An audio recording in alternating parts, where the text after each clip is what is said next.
warahmatullahi wabarakatuh. Berjumpa lagi dengan saya Wijay Channel. Ya, buat teman-teman dimanapun anda berada, selamat beraktivitas dan selamat menjelang sore hari.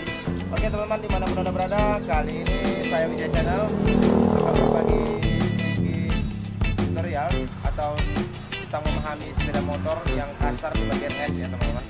Jadi di sini kita akan bahas dan kupas tuntas apa penyakit motor yang sering kasar di bagian head ya teman-teman.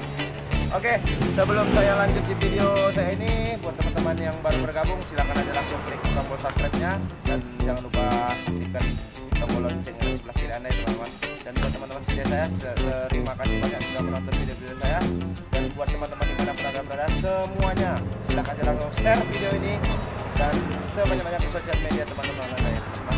Oke, buat teman-teman yang mau cari-cari komentar, silahkan aja langsung cari-cari di kolom komentar di bawah ini ya teman-teman. Oke, langsung aja kita bahas di sini. Oke, langsung kita bahas di bagian mana aja sering motor yang kasar ya teman-teman. Di bagian head atau decksel yang mengeluarkan suara berisik ataupun kasar, atau performa kurang bertenaga ataupun larinya kurang jos ya teman-teman. Oke, langsung aja kita bahas satu persatu. Yang pertama teman-teman harus pahami dulu di bagian head, di bagian klep itu teman-teman ya, dengan klep ya teman-teman.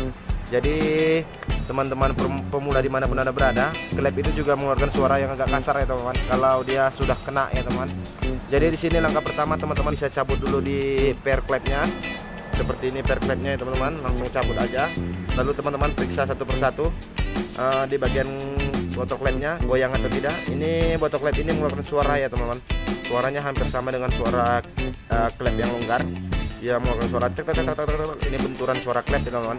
Ini cukup parah, cukup goyang parah ya teman-teman. Jadi langkah pertama teman-teman harus ganti botol klep. Yang kedua teman-teman perhatikan juga nih klepnya. Ini klepnya sudah parah. Ini klepnya sudah habis, sudah seperti pisau, sudah seperti payung, dan settingan klepnya sudah tenggelam ya teman-teman. Jadi teman-teman harus ganti settingan ulang. Ini harus diganti lagi settingannya supaya tinggi, dan klepnya harus diganti ya teman-teman. Jadi di klep ini juga mengeluarkan suara yang berisik ya teman-teman. Jadi ini langkah pertama pengecekan di bagian klep ya teman-teman. Jadi saya sudah kasih contoh. Di sini ada klep yang sudah saya setting dan baru. Ini kita perhatikan secara detail. Ini klepnya masih padat, tidak goyang ya teman-teman. Nah, ini settingannya masih tinggi karena settingannya sudah saya setting ulang. Jadi dia sudah tinggi ya teman-teman. Nah, jadi di sini botol klep sudah saya ganti, settingan sudah saya ganti. Jadi seperti inilah contohnya ya teman-teman untuk penggantian botol klep dan setting klep ya teman-teman. Oke, langkah berikutnya teman-teman harus pahami dulu di bagian as klep dan di lahar as klep ya teman-teman. Oke, di sini lahar as klepnya sudah lumayan parah, sudah goyang ya teman-teman. Nah, ini mengeluarkan suara yang sedikit agak kasar juga, tapi nggak kasar kali, tapi ada suaranya juga ya teman-teman. Dan langkah berikutnya teman-teman harus pahami juga tonjolan di bagian as klep ya teman-teman. Di sini tonjolan as klepnya sudah parah, sudah temakan ya teman-teman, artinya sudah baret. Ini setidaknya sudah sekian mili lah kenanya ya teman-teman. Jadi ini as klepnya layaknya harus diganti ya teman-teman. Supaya apa? Supaya putaran mesin itu normal dan bagus ya teman-teman. Jadi buka tutupnya klep apinya itu normal. Jadi buat teman-teman di mana anda berada, kalau memang bengkelnya punya papas noken as, ya bisa aja nih teman-teman perbaiki ulang lagi, ditimbun ulang dan di papas noken as ya teman-teman. Ini langkah keduanya, teman-teman harus cek di bagian as klep. Dan langkah berikutnya teman-teman harus cek juga di bagian pianonya ya teman-teman. Piano di bagian as klepnya. Jadi piano di bagian as klepnya ini seperti ini ya teman-teman. Ini sudah baret, sudah haus. Jadi dia putarannya nanti di sini sudah tidak simbang ya teman-teman. Teman-teman nyetel klep di bagian sini. Jadi setel klepnya 0,5, lalu sampai di atas itu jadi semakin tinggi teman-teman, karena ini udah tenggelam. Jadi dia sampai di atas jadi mengeluarkan suara yang sangat kasar. Artinya setelannya sudah 0, jadi 0,15 atau 0,20. Jadi suaranya akan berisik ya teman-teman. Alangkah baiknya piano juga diganti ya teman-teman. Dan penampakan as klep yang masih bagus seperti ini ya teman-teman, saya sudah siapkan. Ini as klepnya yang masih bagus, yang belum cacat sama sekali ya teman-teman.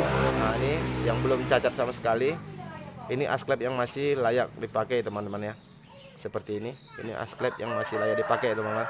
Dan untuk laharnya ini tidak goyang, ini masih padat ya teman-teman. Jadi sampai di sini teman-teman harus pahami dulu mana partnya yang harus diganti dan tidak. Dan langkah berikutnya kita bagian temeng teman-teman, dan gigi temeng. Oke teman-teman, pahami juga ini di bagian gigi temengnya. Ini sudah banyak yang haus, sudah banyak yang rontok. Teman-teman bisa lihat sendiri, ini sudah banyak yang rontok. Ini wajib diganti kalau seperti ini ya teman-teman, karena mengakibatkan fatal. Takutnya nanti rantai temengnya bakal putus. Oke, setelah digigit temeng, teman-teman harus pahami juga di bagian rantai temeng. Rantai temeng ya teman-teman. Di sini rantai temengnya, rantai temeng yang sudah kena atau tidak kena, teman-teman harus pahami dulu. Ciri-ciri rantai temeng yang kena itu seperti ini ya teman-teman. Oke, ini rantai temeng yang sudah ciri-cirinya haus, yang sudah goyang ya teman-teman. Inilah dia. Teman-teman bisa pencet di bawah, lalu teman-teman periksa kayak gini ya teman-teman. Ini ciri-ciri rantai temeng yang haus ya teman-teman. Kalau rantai temeng yang masih bagus, ini saya siapkan, tapi giginya tetap saya pakai ini ya teman-teman. Nah, jadi ciri-ciri rantai temeng yang bagus itu teman-teman bisa tekan seperti ini, dia tidak goyang. Tidak goyang ya teman-teman, ditarik pun tidak mau, ditarik pun masih padat. Nah, ini ciri-ciri rantai temeng yang masih bisa layak pakai teman-teman. Ini rantai temeng yang sudah tidak layak pakai. Jadi artinya nanti teman-teman suaranya itu bakal kasar. Suara temengnya itu bakal kasar. Suara temeng teman-teman sudah tahu seperti apa. Suara temeng itu bunyinya seperti rantai yang sudah longgar ya teman-teman. Rantai sepeda motor, klecek-klecek-klecek, itulah suara rantai temeng ya teman-teman. Oke, saya kasih contoh juga mana gigi temeng yang masih bagus dan rantai temeng yang sudah bagus. Di sini gigi temengnya saya menggunakan Jupiter ya teman-teman. Saya menggunakan punya Mio atau punya Vega ZR. Inilah ciri-ciri rantai temeng, gigi temeng yang masih bagus ya teman-teman. Artinya giginya ini masih sempurna, tidak seperti ini ya teman-teman. Ini sudah haus total dan sudah habis. Sudah habis ya teman-teman. Ini layaknya harus diganti, dan rantai temengnya tadi juga harus diganti ya teman-teman. Jadi inilah penampakan rantai temeng yang masih gigi temeng yang masih bagus dan rantai temeng yang masih awet ya teman-teman. Artinya masih bagus. Ini teman-teman bisa lihat sendiri. Inilah ciri-ciri rantai temeng yang masih bagus ya teman-teman. Ini dibuat di Yamaha Vega ZR saya contohkan ya teman-teman, karena gigi temeng buat Grand ini saya tidak punya di sini ya teman-teman. Kebetulan saya habis stoknya. Ini masih padat ya teman-teman. Ini rantai temengnya masih baru, dan saya menggunakan rantai temeng yang sudah kena ya teman-teman, yang sudah rusak. Teman-teman bisa perhatikan sendiri. Langsung aja kita kasih contoh. Ini kerapatannya saja sudah beda ya teman-teman. Dia sudah tidak rapat lagi, dan ini udah terlihat jelas. Ini sudah rantai temeng yang sudah rusak. Jadi buat rantai temeng yang sudah rusak, teman-teman sudah memahami cara mengatasinya dan cara mengetahuinya. Rantai temeng yang sudah rusak itu mengeluarkan suara yang sangat berisik ya teman-teman. Jadi sampai di sini teman-teman sudah paham semua mengenali part bagian mana yang harus diperhatikan di bagian head yang mengeluarkan suara yang sangat kasar. Langkah pertama teman-teman harus cek dulu di bagian klep. Setelah klepnya sudah teman-teman cek bagus atau tidak, layak pakai atau tidak, ya tergantung teman-teman. Tapi kalau seperti ini kondisinya, ini tidak layak pakai ya teman-teman. Harus di setting ulang, ganti botol klep ulang ya teman-teman, dan ganti klep baru. Yang kedua teman-teman harus cek juga di bagian as klep. As klepnya masih haus atau masih bagus, teman-teman harus cek juga. Dan di bagian bearing-bearingnya, di lahar-laharnya teman-teman cek juga. Lalu di bagian pianonya teman-teman terlebih dahulu jangan lupa juga cek. Dan satu lagi saya lupa ya teman-teman, di bagian pen piano. Pen piano ini juga jangan salah teman-teman ya. Ini juga sering juga haus.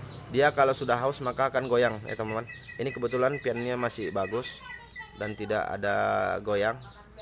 Ini satu goyang ya teman-teman. Ini satu agak goyang. Jadi ini pun pengaruh juga di suara ya teman-teman. Bantingannya itu agak sedikit bunyi juga ya teman-teman. Ini pun harus diperhatikan juga. Oke, sampai di sini teman-teman sudah paham semua dimana cara mengetahui di bagian head yang mana aja yang rusak ya teman-teman. Yang pertama di bagian klep, yang kedua di bagian temeng, yang ketiga di bagian as klep. Teman-teman sudah tahu lah satu persatu ya teman. Ini buat teman-teman permula ya teman-teman. Buat teman-teman senior saya ya, kalau memang ada penyampaian saya kurang pas, mohon dimaklumi ya teman-teman. Oke. Oke teman-teman, sampai di sini teman-teman sudah paham semua gimana cara mengetahui di bagian head yang mana aja yang harus diperhatikan, yang mana aja harus diganti partnya kalau rusak. Teman-teman langsung bisa lihat aja video saya ini. Mudah-mudahan apa yang saya bagi ini bermanfaat buat teman-teman dimanapun anda berada.